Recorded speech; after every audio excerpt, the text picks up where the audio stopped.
This is WLNS-TV Lansing. Now, from your news leader, this is 6 News at 6. Ward, you're on. Man, I feel like I'm always on camera. Man, I feel like I'm always in the studio. Man, I feel like I'm always in a suit. But the reason I get up in the morning is because of the people who've made this internship larger than life. Ward, you're a giant. You are an absolute giant. He showed up in the newsroom and I was like, hi. Not unusual for someone from Texas. Matter of fact, you're probably pretty short down there. You need to get a 10-gallon hat like Haas on Bonanza. You know, that would make you stand out. I don't like people being bigger than me and having to look up. It hurts my neck. I don't feel like 5 years down the road I'll say, who was that really tall intern? Because I'll be like, oh my God, that was Ward. Because your name, The unfailing politeness. I've really never been addressed as sir, and I'm still trying to get used to it. Ward, do you open car doors for women? I'm guessing that Ward is probably the type that opens car doors for women, and that's hard to find. I would say it's the voice of thunder. That's probably how I would describe it. You know, it's very, you know, I could be across the room in the edit bay, and, you know, I hear your voice. You could be talking to me, or you could be talking to the person next to you. You're a goofy, tall man. Everybody's calling you goofy. I don't like that. I don't think you're goofy. I think you're... What's a good word? I think you're...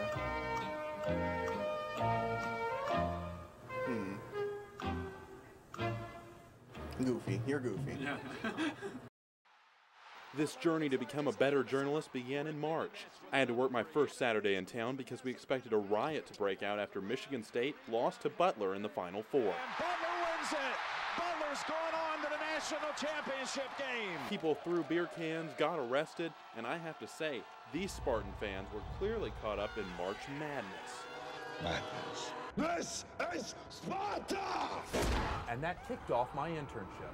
I started reporting, writing, and even editing my own stories, and the work flooded in, which reminds me of one of the first stories I did right here at 6 News. Blake Ewing's front yard is flooded. They've had 2 years they've been working on correcting this. He says Clinton County didn't set up his drains properly. Yeah, the connection was supposed to be made in '99 when the house was built. And that's caused plenty of property damage. It went over this wall twice and into the house. The water here is about 2 to 4 feet deep, but it can get as high as 6 feet.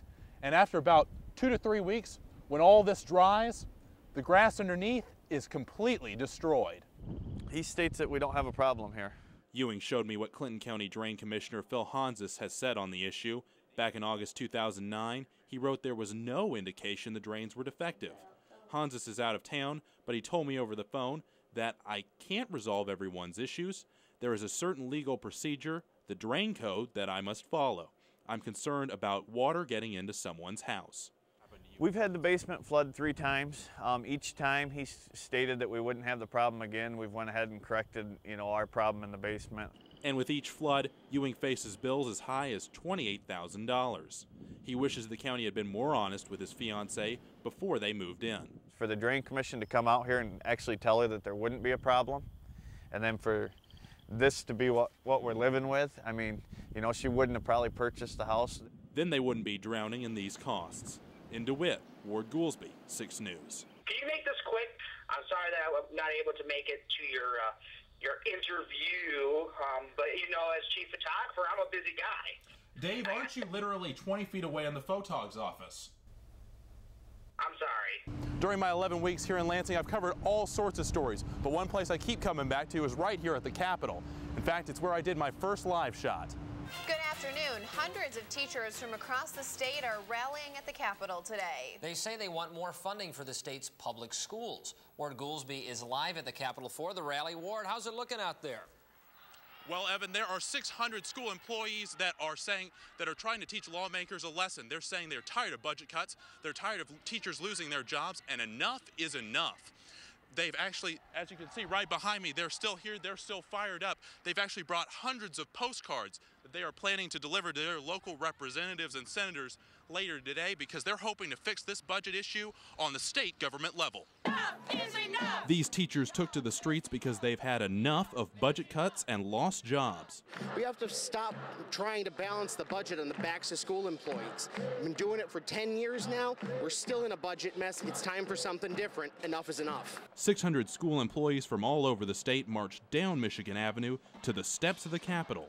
They want to teach lawmakers a lesson, give stable funding to public education because there's been enough of these Band-Aid fixes to say, well, we'll cut this little money this year, but next year we don't know where we're going to get that and the extra money. And that extra money will solve problems outside the classroom. I honestly believe that the hope for Michigan lies with our children, and it lies in the early grades up, and it's the way we can fix everything, whether it's safety issues, health issues. When the rally ended, the crowd split up to visit their area's representatives and senators to deliver thousands of postcards from schools across Michigan. And they're going to be leaving with them our written testimonies of what's going on in our schools and how much we need to have the investment by our lawmakers. And these teachers don't plan to have their requests just written off. They need to do their job, or we're going to see that they don't have a job. At the Capitol, Ward Goolsby, 6 News. It took me a good 30 minutes to do a stand-up, and you belted one out just like that. So that was a good memory. It's like, you know, this first thing I thought was this guy, you know, really thinks on his feet. And if you plan on buying your ticket, you need to make sure that you pick it up before 10:45. And those cell phone coordinates brought them here to the 900 block of East Porter Street. One of the stops on the tour was to see the huge magnets here in the cyclotron. And this playground is going to be very special. It's going to allow any kid to play here, whether they're in a wheelchair or a walker or any sort of thing like that. As you can see behind me, we have a rendering of what the playground will look like. About 35 sirens went off across Ingham County. But if you didn't hear one of them, you might have gotten the warning a different way. If you click over to social networking sites like Twitter, you can get all of your emergency updates there. Well, Dave, I had to fight the traffic to get over to Grand River. That's because the family and friends of soon-to-be MSU grads are out in force. If you get out of prison, there's a 1 in 2 chance you'll be sent back. But here in the state of Michigan, they've gotten that rate down to 1 out of 3. And that's because of programs like the ones right behind this door. Money from Washington will help clean up these former General Motor plants. Well, the goal is to clear out the debris and pollution and make way for jobs right here in Lansing. It's been a work in progress now for the past few years. In recent months, not much happening, but this extra money has now kick-started that auto plant cleanup. The feds are going to spend more than $800 million in the project nationwide. The Motors Liquidation Corporation estimating that $20 million of that will go to cleanup sites right here in the greater Lansing area. Ward Goolsby explains how that could help Lansing become more green. These General Motors plants have lain dormant for 3 years. Pollution and debris stops any economic growth, but Mayor Verge Bonero says this will change soon. We should have the money in 30 days. There's no reason to delay.